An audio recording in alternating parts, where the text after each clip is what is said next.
విన్యాసం ఎంత సుందరము, నీ పద విన్యాసము అంత మధురముగానున్నది సుమా.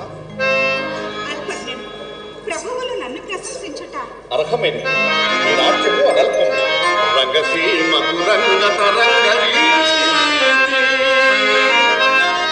క్రొలుచి గురుటాకులు పిన్న కొమ్మలో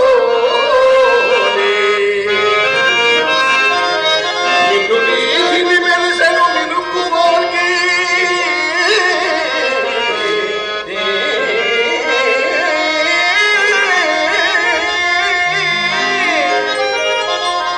లకుమయే అసమానము లాస్యమయే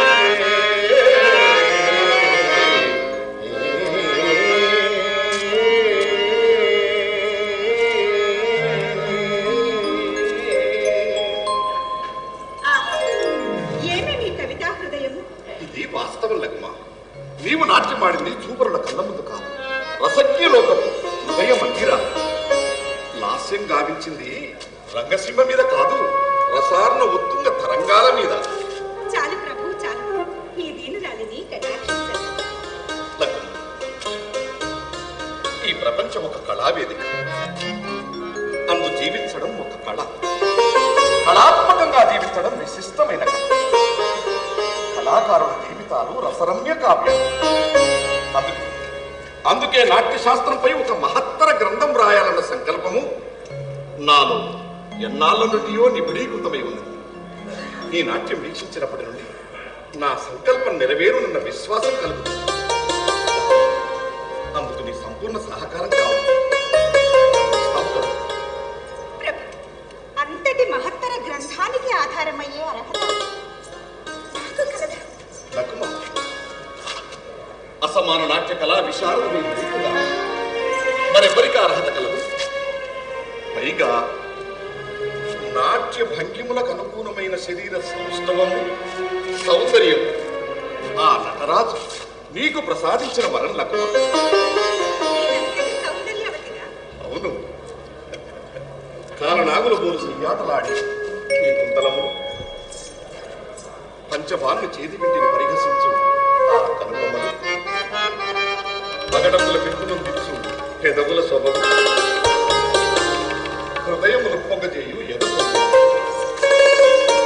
అస్తి నాస్తి విచికిత్సాహేతులకు ఘటీతటం, అందెల రవలికే సపడులు నేర్పు పాద పద్మము. కొండవిటి ప్రభువులు ఒక సాధారణ నర్తకి లకుమా, సామాన్య నర్తకి పాదముల కాదు కాదు, కళా సామ్రాజ్య సింహాసనాధిష్ఠిత మార్గం ఈశ్వర తాండవ నృత్య సమానమై నృత్యమై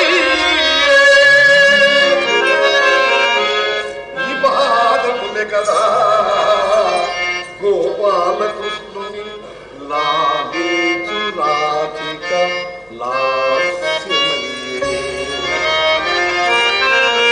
ఈ పాదములే కదా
తలా విహాయ